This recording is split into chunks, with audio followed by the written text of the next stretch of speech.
మీ బంగారం తాకట్టులో ఉందా? విడిపించుకోలేక ఇబ్బందులు పడుతున్నారా? అయితే మీ బంగారాన్ని వెంటనే విడిపించి కొంటాం. గణేష్ గోల్డ్.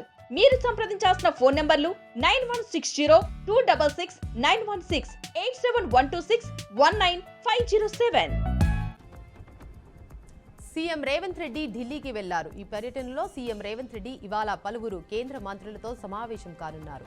తెలంగాణ రాష్ట్రానికి సంబంధించిన పెండింగ్ నిధులు, పలు ప్రాజెక్టుల అనుమతి నిధులపై విడుదలపై చర్చించనున్నారు. జూలై 24న ఆయన కాంగ్రెస్ అధ్యక్షుడు మల్లికార్జున్ ఖర్గే, లోక్సభలో ప్రతిపక్ష నాయకుడు రాహుల్ గాంధీలతో సమావేశమై తెలంగాణలో నిర్వహించిన కులగణన సర్వే ఫలితాలను సమర్పించనున్నారు.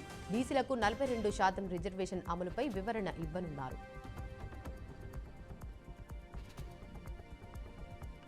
పార్టీ ఎమ్మెల్యేలతో ముఖ్యమంత్రి చంద్రబాబు వరుస భేటీలు జరుపుతున్నారు.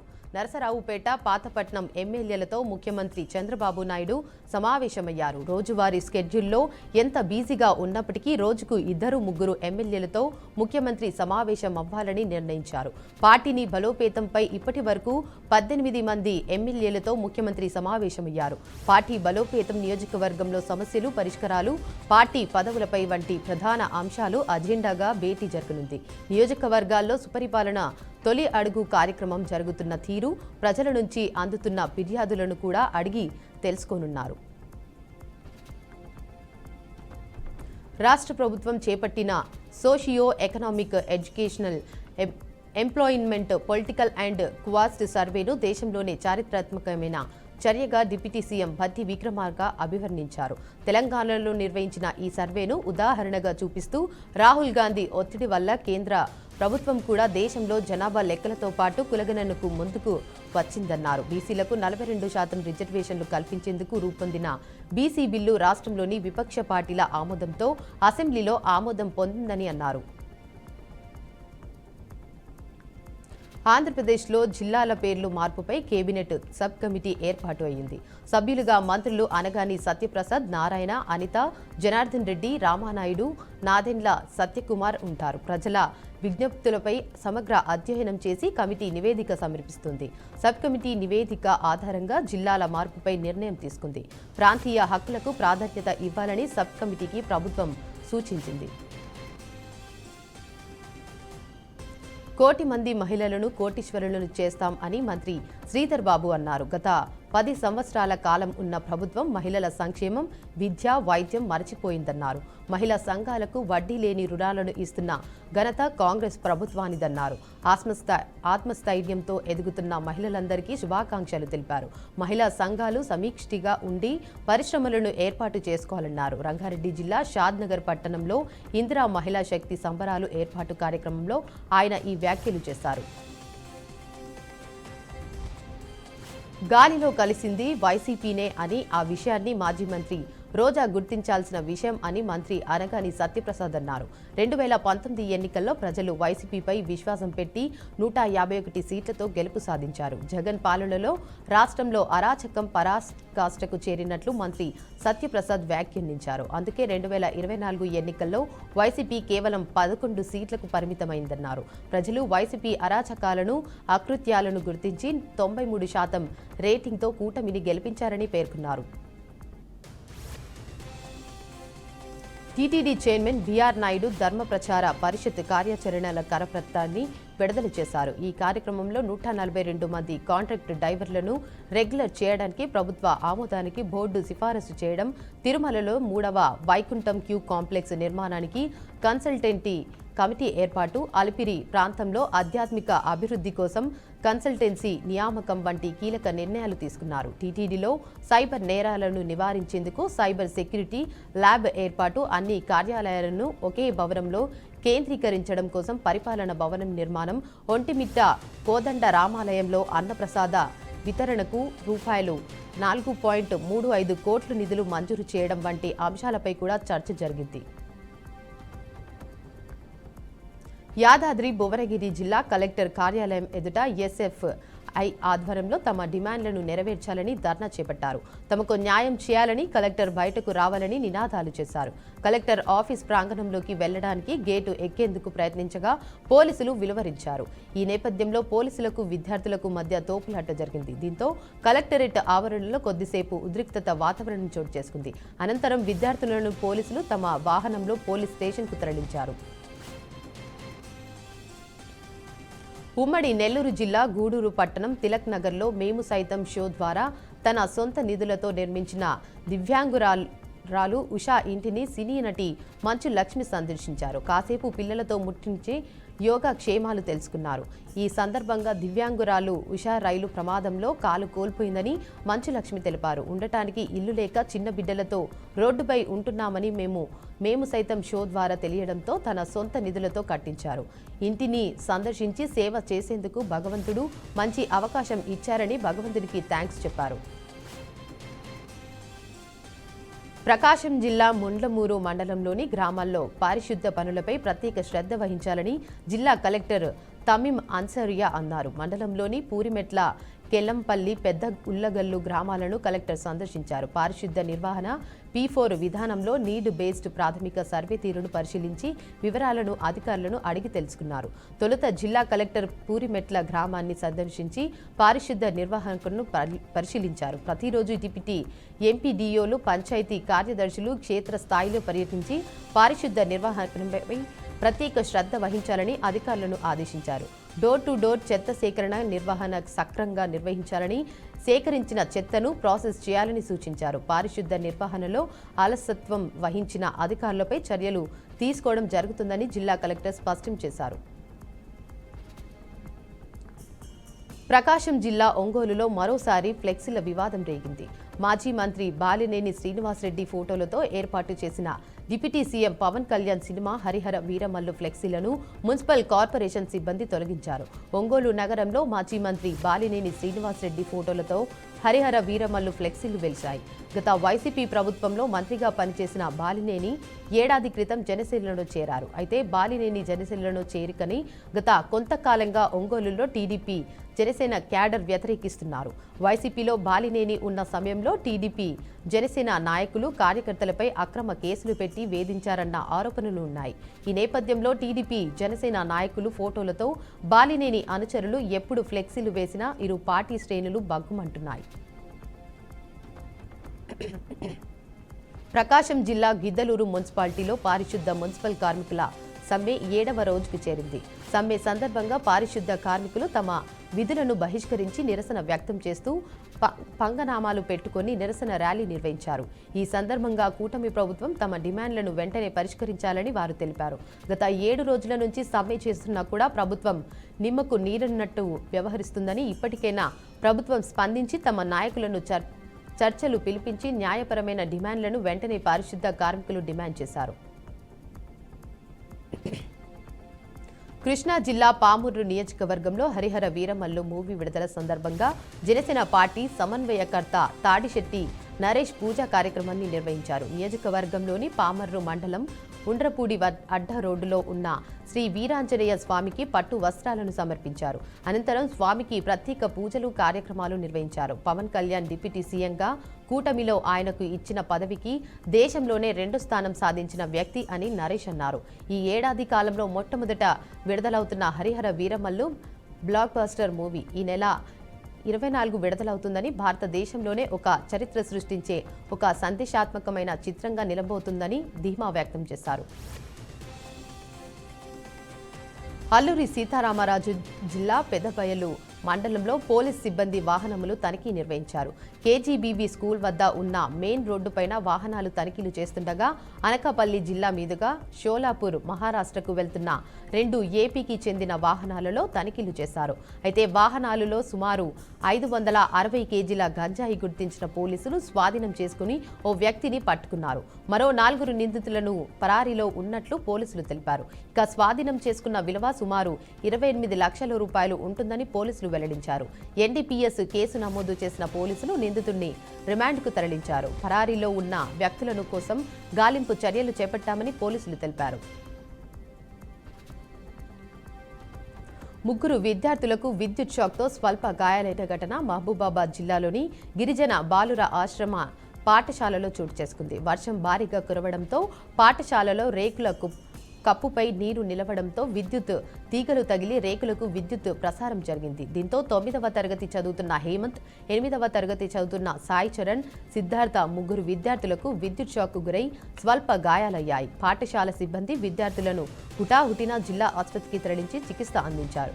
విద్యుత్ షాక్తో స్వల్ప గాయాలతో విద్యార్థులు ప్రాణాపాయం నుంచి తప్పించుకుని బయటపడటంతో సిబ్బంది ఊపిరి పీల్చుకున్నారు. విద్యార్థులను పరీక్షించిన ఆసుపత్రి వైద్యులు వారి ఆరోగ్యం నిలకడగా ఉందని తెలిపారు. తూర్పు గోదావరి జిల్లా రాజమండ్రి ప్రభుత్వ ఆసుపత్రిలో చికిత్స పొందుతున్న మలకలపల్లికి చెందిన వ్యవసాయ కూలీలను కొవ్వూరు ఎమ్మెల్యే ముప్పిడి వెంకటేశ్వరరావు పరామర్శించారు. పొలంలో ఫర్టిలైజర్ కొడుతుండగా దాని ప్రభావానికి 4 వ్యవసాయ కూలీలు తీవ్ర అస్వస్థతకు గురై కళ్ళు తిరిగి పడిపోయారు. వెంటనే స్పందించిన తోటి కూలీలు అంబులెన్స్లో రాజమండ్రి ప్రభుత్వ ఆసుపత్రికి తరలించారు. విషయం తెలుసుకున్న ఎమ్మెల్యే ఆసుపత్రికి చేరుకుని కూలీల యోగక్షేమాలను అడిగి తెలుసుకున్నారు. మెరుగైన వైద్యం అందించాలని డాక్టర్లను ఆదేశించారు. అయితే పంట పొలాలకు చిమ్మే మందుల ప్రభావంతో కూలీలు ఆరోగ్యానికి గురయ్యారని, ప్రాణాపాయం లేదని ప్రభుత్వ ఆసుపత్రి వైద్యులు తెలియజేశారు. జనగామ జిల్లా దారుణం చోటు చేసుకుంది. చిన్నపిల్లలతో ఓ ముసలి వ్యక్తి అసభ్యంగా ప్రవర్తించాడు. పాలకుర్తి మండలంలోని తీగారం గ్రామంలో ఘటన జరిగింది. ఇంటి ముందు ఆటలో ఆడుకుంటున్న చిన్నారులను పిలిచిన వృద్ధుడు డబ్బులు, చాక్లెట్లు ఆశ చూపి ఈ దారుణానికి ఒడిగట్టాడు. గత వారం రోజులుగా ఇదే తంతు జరుగుతుందని స్థానికులు తెలిపారు. ఇటీవల పాలకుర్తిలో మైనర్ బాలికపై తండ్రి అసభ్యంగా ప్రవర్తించిన ఘటన మరొక ముందే మళ్లీ ఈ ఘటన స్థానికంగా కలకలం రేపింది. పద్మశాలి కులానికి చెందిన కీచకుడిపై బాధితులు పోలీస్ స్టేషన్లో ఫిర్యాదు చేశారు. నిందితుడిపై ఫోక్సో కింద కేసు నమోదు చేశారు పోలీసులు. వృద్ధుడి కుటుంబం పరారీలో ఉన్నట్లు సమాచారం. అయితే నిందితుడిని కుల సంఘం నాయకులు కాపాడే ప్రయత్నం చేస్తుంటే ప్రజా సంఘాలు మాత్రం బహిరంగంగా ఉరి తీయాలంటూ డిమాండ్ చేస్తున్నారు. శ్రీ సత్యసాయి జిల్లా పుట్టపర్తిలోని ప్రశాంతి నిలయంలో సత్యసాయి బాబా మహాసమాధిని గల్ఫ్ దేశాల నుండి వచ్చిన భక్తులు పెద్ద సంఖ్యలో దర్శించుకున్నారు. ఈ సందర్భంగా వారు చుట్టుపక్కల గ్రామాల్లోని 180 నిరుపేద కుటుంబాలకు నిత్యావసర సరుకులు పంపిణీ చేయడం ద్వారా మానవత్వాన్ని చాటారు. ఈ సేవా కార్యక్రమాన్ని సత్యసాయి ట్రస్ట్ ట్రస్టీ రత్నాకర్ దంపతులు సమన్వయం చేశారు. సేవలో మేము వెనకపడము, బాబా చూపిన మార్గంలోనే మేము నడుస్తున్నాం అని గల్ఫ్ భక్తులు పేర్కొన్నారు. భక్తిభావంతో పాటు సామాజిక బాధ్యతను చాటిన ఈ కార్యక్రమం ప్రశంసలు అందుకుంది. కాకినాడ జిల్లా తునిలో మాజీ మంత్రి దాడిశెట్టి రాజా టీడీపీ నేతలపై తీవ్ర విమర్శలు చేశారు. చంద్రబాబు ఇచ్చిన హామీలు నెరవేర్చలేదని ప్రజలకు స్పష్టంగా తెలుసన్నారు. పవన్ కళ్యాణ్ హామీలతో ప్రజలు కూటమిని గెలిపించారని మాజీ మంత్రి విమర్శించారు. ఇప్పుడు ఆయన ప్రతిపక్షాన్ని ప్రశ్నించడం కాదని ఎన్నికల్లో ఇచ్చిన 143 హామీల అమలుపై దృష్టి పెట్టాలన్నారు. మద్యం అమ్మకాల ద్వారా ప్రభుత్వానికి వచ్చే 30,000 కోట్ల ఆదాయం అవినీతేనా అని ప్రశ్నించారు. ఎంపీ మిథున్ రెడ్డిపై అక్రమంగా కేసులు పెట్టి అన్యాయంగా అరెస్టు చేశారని ఆగ్రహం వ్యక్తం చేశారు. ఏలూరు పార్లమెంటు కన్వీనర్ కరువుమూరు సునీల్ సంచలన వ్యాఖ్యలు చేశారు. హరిహర వీరమల్లు సినిమా ధరలు పెంచుకున్నారు కానీ రైతులకు గిట్టుబాటు ధరలు కల్పించారా అని ప్రశ్నించారు. రాష్ట్రంలో వైసీపీ జెండా వేసుకున్న ప్రతి ఒక్కరిని కూటమి ప్రభుత్వం ఇబ్బందులకు గురిచేస్తుందని ఆరోపించారు. జగన్ ప్రవేశపెట్టిన క్యూఆర్ కోడ్ను ప్రతి ఇంటికి తీసుకువెళ్లి కూటమి ప్రభుత్వం చేసిన మోసాలు వివరించాలని కార్యకర్తలకు చెప్పారు. పవన్ కళ్యాణ్ డిప్యూటీ సీఎంగా ఉండడం ఈ రాష్ట్రానికి దౌర్భాగ్యమని మండిపడ్డారు. ఏపీ లిక్కర్ స్కామ్ కేసులు నిందితులకు మరోసారి బిగ్ షాక్ తగిలింది. ఈ రోజుతో 11 మంది నిందితుల రిమాండ్కు ముగియడంతో పోలీసులు వారిని విజయవాడలోని ఏసీబీ కోర్టులో హాజరుపరిచారు. అనంతరం వారి రిమాండ్ మరికొద్ది రోజులు పొడిగించాలని సిట్ అధికారులు కోరారు. దీంతో 11 మంది నిందితుల రిమాండ్ను మరోసారి పెంచుతూ కోర్టు నిర్ణయం తీసుకుంది. అనంతరం పోలీసులు వారిని జైలుకు తరలించారు. ఈ కేసులో నిందితులైన కసిరెడ్డి రాజశేఖర్ రెడ్డి, ధనుంజయ రెడ్డి, కృష్ణమోహన్ రెడ్డి, సజ్జల శ్రీధర్ రెడ్డి, బాలాజీ గోవిందప్ప, చాణక్య, పైల దిలీప్, చెవిరెడ్డి భాస్కర్ రెడ్డి, వెంకటేష్ నాయుడు, ఇతర 2 వ్యక్తులు ఉన్నారు. బీసీ రిజర్వేషన్లపై 2 జాతీయ పార్టీలు తెలంగాణ ప్రజలను మోసం చేస్తున్నాయని తెలంగాణ జాగృతి అధ్యక్షురాలు కవిత ఆరోపించారు. తాజాగా బీజేపీ స్టేట్ ప్రెసిడెంట్ చేసిన వ్యాఖ్యలు, బీజేపీ ఎంపీలు, కేంద్ర మంత్రులు మాట్లాడుతున్న అంశాలను చూసినా కూడా చాలా బాధాకరంగా ఉందని ఆవేదన వ్యక్తం చేశారు. బీసీ రిజర్వేషన్ల బిల్లును అసెంబ్లీ కౌన్సిల్లో పాస్ చేసి పంపితే రాష్ట్రపతి వద్ద పెండింగ్ పెట్టి తిరిగి పంపడం లేదన్నారు. పాస్ చేయమని బిల్లుకు మతపరమైన రంగు పులిమే ప్రయత్నం బీజేపీ చేసిందని మండిపడ్డారు. మాజీ మంత్రి బీఆర్ఎస్ వర్కింగ్ ప్రెసిడెంట్ కేటీఆర్ 5,000 మందికి కేసీఆర్ కిట్లను పంపిణీ చేశారు. జూలై 24న కేటీఆర్ పుట్టినరోజు పురస్కరించుకొని గిఫ్ట్ ఏ స్మైల్ కార్యక్రమంలో భాగంగా మంగళవారం కిట్లు పంపిణీ చేశారు. ఈ సందర్భంగా కేటీఆర్ రేవంత్ రెడ్డి సర్కార్పై మండిపడ్డారు. కేసీఆర్ మీద కోపంతో కాంగ్రెస్ ప్రభుత్వం అధికారంలోకి వచ్చాక కేసీఆర్ కిట్లు పంపిణీ చేయడం ఆపేసిందన్నారు. గతంలో ప్రభుత్వ ఆసుపత్రులకు రావాలంటే ప్రజలు భయపడేవారని కేటీఆర్ అన్నారు. కేసీఆర్ కిట్ అమలు చేశాక ప్రసవాల కోసం చాలా మంది సర్కార్ దవాఖానకు వచ్చారన్నారు. తెలంగాణలో బెట్టింగ్ యాప్ కేసులో దర్యాప్తులో భాగంగా ఈడీ అధికారులు మరింత దూకుడు పెంచారు. ఇప్పటికే ప్రముఖ యాప్ల తరపున ప్రచారం చేసిన పలువురు సినీ ప్రముఖులకు సోమవారం నోటీసులు జారీ చేశారు. అందులో దగ్గుబాటి రానా, ప్రకాష్ రాజ్, విజయ్ దేవరకొండ, మంచు లక్ష్మిలు తదితరులు ఉన్నాయి. అయితే దగ్గుబాటి రానాను ఈ నెల 23న, ప్రకాష్ రాజ్ను 30న, విజయ్ దేవరకొండను ఆగస్టు 6న, మంచు లక్ష్మిని ఆగస్టు 13న విచారణకు హాజరు కావాలంటూ ఈడీ అధికారులు నోటీసులలో పేర్కొన్నారు. ఈ నేపథ్యంలోనే ఇవాళ కీలక పరిణామం చోటు చేసుకుంది. కేసులో విచారణకు దగ్గుబాటి రానా రేపు హాజరు కావాల్సి ఉంది. శాసనసభలు ఆమోదించిన బిల్లులను గవర్నర్లు, రాష్ట్రపతి నిర్దిష్ట గడువులోగా ఆమోదించాలంటూ కోర్టులో వారిని నిర్దేశించవచ్చా అనే అంశంపై సుప్రీంకోర్టులో విచారణ జరిగింది. దీనిపై అభిప్రాయాలు తెలియజేయాలని కేంద్ర, రాష్ట్ర ప్రభుత్వాలకు అత్యున్నత న్యాయస్థానం నోటీసులు జారీ చేసింది. ప్రధాన న్యాయమూర్తి జస్టిస్ బిఆర్ గవాయ్ నేతృత్వంలోని 5 సభ్యులు రాజ్యాంగ ధర్మాసనం ఈ విచారణను చేపట్టింది. వచ్చే మంగళవారం నాటికి దీనిపై స్పందన తెలియజేయాలని ఆదేశించింది. ఇది ఒక రాష్ట్రానికి సంబంధించిన విషయం మాత్రమే కాదని, మొత్తం దేశానికి సంబంధించిన విషయమని గమనించాలని ఈ సందర్భంగా సుప్రీంకోర్టు సూచించింది. ఆడపిల్లలు అన్ని రంగాల్లోనూ రాణిస్తోన్న ఈ రోజుల్లోనూ ఇంకా అఘాయిత్యాలు జరుగుతున్నాయి. ఒడిశాలోని సుందర్గఢ్ జిల్లాలో 15 ఏళ్ల టీనేజర్ హాకీ క్రీడాకారిణిపై ఆమె కోచ్లే సామూహిక అత్యాచారానికి పాల్పడిన ఘటన సంచలనం రేపుతోంది. రూర్కేలాలోని స్పోర్ట్స్ అథారిటీ ఆఫ్ ఇండియా సెంటర్లలో ఈ ఘటన చోటు చేసుకుంది. బాధిత యువతి గడిచిన 2 ఏళ్లుగా ఆ కేంద్రంలో శిక్షణ పొందుతోంది. జూలై 3వ తేదీ సాయంత్రం స్థానిక స్టేడియంలో కోచింగ్ సెషన్ పూర్తయిన తర్వాత 4 కోచ్లు సదరు క్రీడాకారిణిని లాడ్జ్కి తీసుకెళ్లి అక్కడ తనపై లైంగిక దాడికి పాల్పడ్డారని బాధిత యువతి ఆరోపించింది. విషయం ఎవరికైనా చెప్తే తీవ్ర పరిణామాలుంటాయని బెదిరించినట్లు బాధిత యువతి ఫిర్యాదులో పేర్కొంది. గాజాలో యుద్ధ వాతావరణం కొనసాగుతూనే ఉంది. గడిచిన 21 నెలలుగా గాజాపై కొనసాగుతున్న యుద్ధంలో మృతుల సంఖ్య 59,000 మార్కును దాటిందని గాజా వైద్య మంత్రిత్వ శాఖ తెలిపింది. 142,000 మంది గాయపడ్డారని వెల్లడించింది. మృతుల్లో సగం మంది మహిళలు, చిన్నపిల్లలేనని పేర్కొంది. ఇక మరోవైపు ఆకలికి తాళలేక అన్నం కోసం ఎదురుచూస్తున్న గాజా వాసులపై ఇజ్రాయెల్ ట్యాంకులు, తుపాకీ గుళ్లతో దాడులు చేస్తుందని ప్రపంచ ఆహార సంస్థ ఆరోపించింది. ఇజ్రాయెల్తో సత్సంబంధాలు ఉన్న ఈ సంస్థ చేసిన విమర్శలు అక్కడి నిజ పరిస్థితులకు అద్దం పట్టాయి. గాజాలో ఆహార వాహనాల వైపు పరిగెత్తిన జన సమూహంపై ఇజ్రాయెల్ దాడి చేయగా కేవలం ఆ ఒక్క రోజునే 80 మంది ప్రాణాలు కోల్పోయారు. టీమిండియా, ఇంగ్లాండ్ మధ్య 4వ టెస్టు ఇవాల్టి నుంచి జరగనుంది. ఈ నేపథ్యంలో ఇంగ్లాండ్ టెస్టు జట్టు కెప్టెన్ బెన్ స్టోక్స్ టీం ఇండియాకు గట్టి హెచ్చరిక జారీ చేశాడు. సిరీస్లో ఇప్పటికే ఇరు జట్ల మధ్య తీవ్ర వాగ్వాదాలు, నిప్పులు చెలరేగే మాటలు చోటు చేసుకున్న నేపథ్యంలో తమ జట్టు మైదానంలో ఎదురయ్యే ఎలాంటి స్లెడ్జింగ్కైనా భయపడొద్దని స్పష్టం చేశాడు. మాటకు మాటతో సమాధానం ఇస్తామని తెలిపాడు.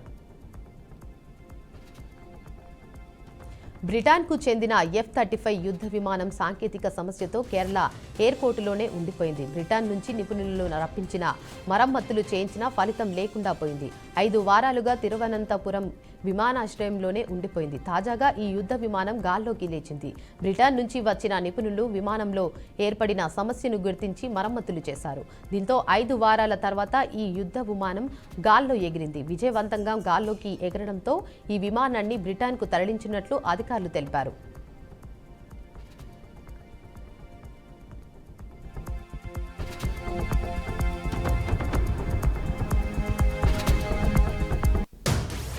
అమెరికా టారిఫ్లపై స్పష్టత మదువరులో లాభాల స్వీకరణతో దేశీయ స్టాక్ మార్కెట్లు దాదాపు ఫ్లాట్గా ముగిశాయి. ఆగస్టు 1న అమెరికా భారత్ వాణిజ్య ఒప్పందం గడువు సమిస్తుండటంతో పెట్టుబడిదారులు అప్రమత్తంగా వ్యవహరించారు. సెన్సెక్స్ 13.53 పాయింట్లు తగ్గి 82,186.81 వద్ద ముగిసింది.